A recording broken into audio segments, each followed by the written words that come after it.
અમરેલી જિલ્લામાં દિવસોમાં રાજકારણ ગરમાયું છે। પાટીદાર સમાજની યુવતીને લઈને હવે પરેશ ધાનાણી મેદાને આવ્યા છે અને ધારાસભ્ય કૌશિક વેકરિયાને જાહેરમાં ડિબેટ કરવા માટે પડકાર ફેંકી દીધો છે અને કહ્યું છે બહુ ફાંકા મારતા હો ભાઈ તો આવી જાઓ આજે સાંજે રાજકમલ ચોક પાસે। જો તમારા વિરુદ્ધમાં લખાયેલો પત્ર ખોટો હશે તો હું જાહેરમાં માફી માંગીશ અને જો તમે નહીં પહોંચ્યા તો આ પત્ર સાચો છે એ પ્રકારની વાત પરેશ ધાનાણીએ કહી છે। ત્યારે શું સમગ્ર મામલો છે વિગતે વાત કરીએ।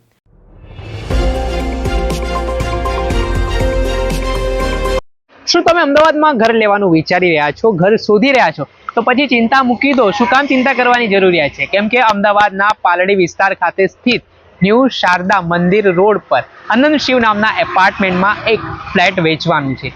3 BHK આ ફ્લેટ છે તેની અંદાજિત કિંમત 85 લાખ રૂપિયાની આસપાસ છે અને તમે એમાં પણ ચિંતા કરવાની જરૂરિયાત નથી। તમને ફૂલ્લી ફર્નિશ આ વસ્તુઓ મળવાની છે એટલે અને કપડાં અને વાસણો લઈને સીધા તમને અહીંયા રહેવા માટે જવું છે। અને બીજી ખાસિયત હું આ ફ્લેટની બતાવવા માંગીશ કે આનંદ શિવ જે એપાર્ટમેન્ટ છે ત્યાંથી 50 મીટરના અંતરે ભીમનાથ મહાદેવનું મંદિર આવેલું છે। 50 મીટરની અંતરે શ્રેયાસ મેટ્રો સ્ટેશન પણ આવેલું છે। એટલું જ નહીં, ભીમનાથ મહાદેવ મંદિરની બાજુમાં જૈન મંદિર પણ આવેલું છે એટલે તમે ધાર્મિક રીતે પણ જોડાયેલા હો, સાથે તમને હરવા ફરવાના શોખીન હો તો ખૂબ જ સુવર્ણ તક માનવામાં આવી રહી છે। એટલું જ નહીં, આ જે ફ્લેટની ખાસિયત એવી છે કે આમાં તમને 3 BHK ફ્લેટ તો મળશે, સાથે સાથે 60 વાર એક જગ્યા પણ છે તે આપવામાં આવશે। આજે જ આ સ્ક્રીન ઉપર દેખાઈ રહેલા નંબર ઉપર સંપર્ક કરીને વધુ વિગતો મેળવો। નમસ્કાર દર્શક મિત્રો, સ્કાયનેટ મીડિયામાં આપનું સ્વાગત છે। હું છું ફૈઝાન। ભારતીય જનતા પાર્ટીના આંતરિક ડખામાં એક પાટીદાર સમાજની યુવતી પીસાઈ ગઈ છે। આ ઘટનામાં પાટીદાર સમાજના લોકોનો આક્રોશ પણ જોવા મળી રહ્યો હતો। સાથે જ આ ઘટનાના સંદર્ભમાં ભારતીય જનતા પાર્ટીમાં જે આંતરિક કલહ છે તે ચરમસીમાએ પણ સામે આવ્યો હતો, જેમાં એક જૂથે બીજા જૂથને પાડવા માટે એક જૂથના ધારાસભ્ય કૌશિક વેકરિયા સામે જે ગંભીર આરોપો કરતો પત્ર ફરતો કર્યો, તેના કારણે અમરેલી જિલ્લાની રાજનીતિ છેલ્લા 10 દિવસથી જબરજસ્ત ગરમાયેલી જોવા મળી રહી છે। આ ઘટનામાં કૌશિક વેકરિયાએ ભાજપના નેતાઓ સામે જ ફરિયાદ કરી દીધી હતી, જેમાં પાટીદાર સમાજની યુવતી પાયલ ગોટી જે ભાજપના નેતાને ત્યાં નોકરી કરતા હતા તેમનું પણ આરોપી તરીકે નામ સામે આવ્યા બાદ આના જ કારણે રાજકારણ ગરમાયું હતું, કેમ કે આ યુવતીનું સરઘસ પણ કાઢવામાં આવ્યું હતું। આ મામલાને લઈને કોંગ્રેસના નેતા પરેશ ધાનાણીએ પત્રકાર પરિષદ યોજી હતી અને આ પત્રકાર પરિષદ દરમિયાન તેમણે ભારતીય જનતા પાર્ટીમાં જે ચાલી રહેલા આંતરિક કલહ છે ને તેમાં પાટીદાર સમાજની જે યુવતી પીસાઈ છે તેને લઈને ભાજપ ઉપર પ્રહાર કર્યા છે। સાથે જ ભાજપના અમરેલીના ધારાસભ્ય કૌશિક વેકરિયાને જાહેરમાં ડિબેટ કરવા માટે પડકાર ફેંક્યો છે અને આજે સાંજે 6 વાગ્યા સુધીનો તેમણે સમય આપ્યો છે। જો કે તેઓ કહી રહ્યા છે કે કૌશિક વેકરિયા વિરુદ્ધ જે પત્રમાં આક્ષેપો થયા છે અને જે આક્ષેપો ખોટા હશે તો તેઓ કૌશિક વેકરિયાની જાહેરમાં માફી માંગશે। સાથે તેમણે કહ્યું કે જો આજે 6 વાગ્યાની આસપાસ રાજકમલ ચોકમાં કૌશિક વેકરિયા નથી પહોંચતા તો એવું માની લેવામાં આવશે કે આ પત્રમાં થયેલા આક્ષેપો સાચા છે। પહેલા તો આ મામલાને લઈને પરેશ ધાનાણીએ શું પડકાર ફેંક્યો છે તેમને જ શબ્દોમાં સાંભળો।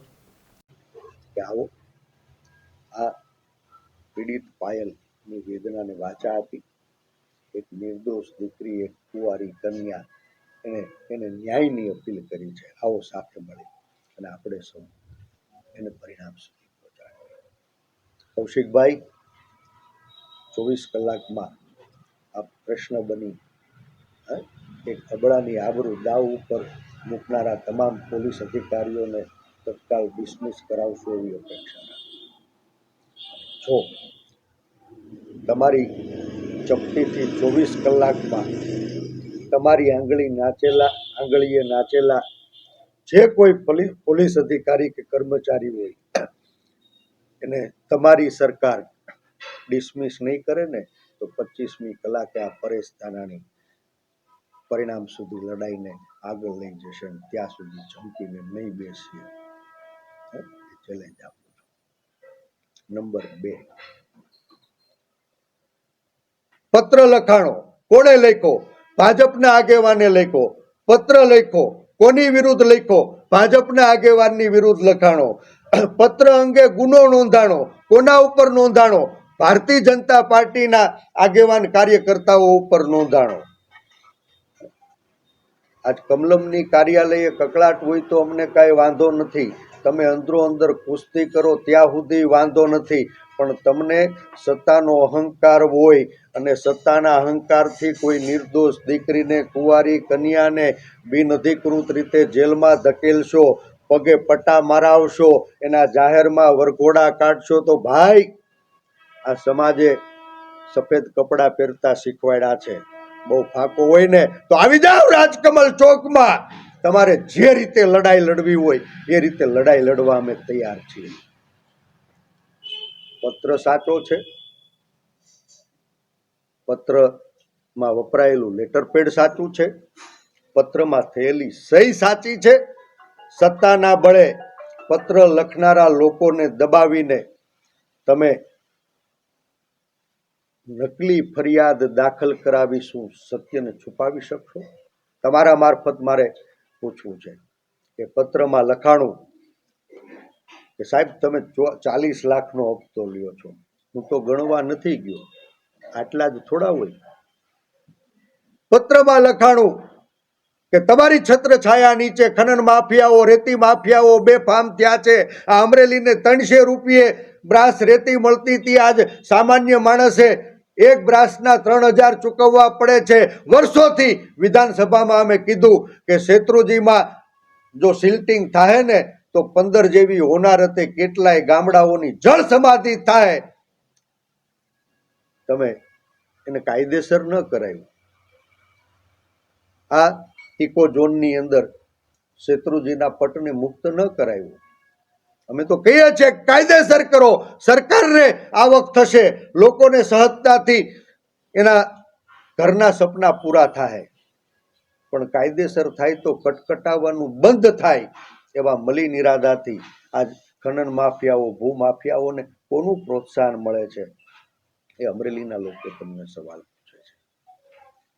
એક તરફ નાનો માણસ રોડ ઉપર નીકળે તો સિસોટી વગાડીને ઊભા રાખવાના, એને ડરાવવાના, ધમકાવવાના, 50, 100, 200, 1000, 5000 નાના માણસોને લૂંટવાના, નાના માણસો પાસેથી હપ્તા ઉઘરાવવાના.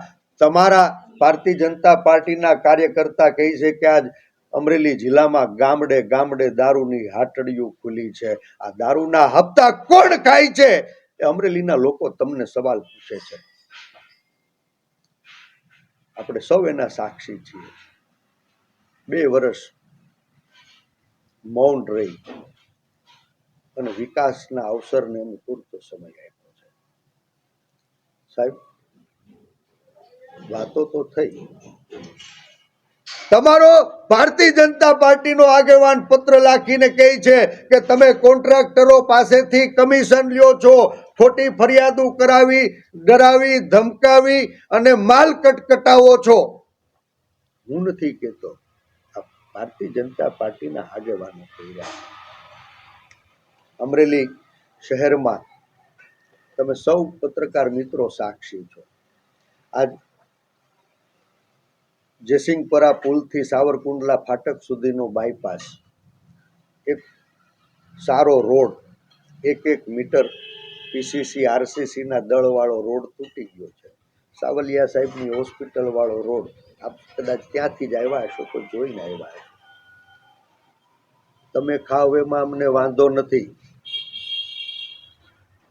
તમે જો દૂધે ધોયેલા હો, પત્ર ખોટો હોય, પત્રના મુદ્દાઓ ખોટા હોય તો પરેશ ધાનાણી તમને વિનંતી કરે છે કે આવતીકાલે સાંજે 6 વાગે રાજકમલ ચોકમાં આવો. હું ને તમે ખુલ્લે ખુલ્લા મેદાનમાં મીડિયાના મિત્રોની વચ્ચે, અમરેલીની જનતાની હાજરીમાં આ પત્રમાં લખેલા મુદ્દાઓ અંગે ચર્ચા કરીએ. આપ નિર્દોષો, તમારે કશું જ કહેવાનું નથી. હું જાહેરમાં તમારી માફી માંગીશ અને રખેને કાલે સાંજે 6 વાગે રાજકમલ ચોકના ખુલ્લા મંચ ઉપર ન આવ્યા ને તો મને, અમરેલીને અને ગુજરાતની જનતાને માનવાનું એ કારણ હશે કે પત્રમાં લખેલા મુદ્દાઓ પણ સાચા છે. એ 40 લાખના હપ્તા પણ લેવાય છે, કમિશન પણ ખવાય છે. ભૂ માફિયાઓ, ખનન માફિયાઓ, રેતી માફિયાઓ, દારૂ માફિયાઓ એને પ્રોત્સાહન સત્તાધારીઓ દ્વારા અપાય છે. પહેલી વિનંતી છે મારી કે દીકરીની ન્યાય માટે બધા જ સામાજિક રાજકીય અને કાયદાવિદ આગેવાનો આ હતા કોંગ્રેસના નેતા પરેશ ધાનાણી. હવે તેમણે જે અમરેલી જિલ્લામાં હફતારાજ ઉપર સવાલ ઉઠાવ્યા છે. તેમણે કહ્યું છે કે ખનન માફિયા હોય, બુટલેગર હોય, તે બેફામ બન્યા છે. આ હફતો છે તે પહોંચી રહ્યો છે. ત્યારે તેમણે જાહેરમાં ડિબેટ કરવા માટે હવે ચેલેન્જ તો આપી છે, પરંતુ શું ધારાસભ્ય કૌશિક વેકરિયા ચેલેન્જ સ્વીકારે છે અને ખરેખર તેમના પર જે લાગેલા આરોપો સાચા છે કે ખોટા છે તે સિદ્ધ કરવા માટે તેઓ પરેશ ધાનાણી સાથે ડિબેટ કરે છે કે કેમ તે જોવું રહ્યું. દર્શક મિત્રો, સ્કાયનેટ મીડિયાને આપ લાઈક કરી લો, સબસ્ક્રાઇબ કરી લો અને શેર કરવાનું ભૂલતા નહીં.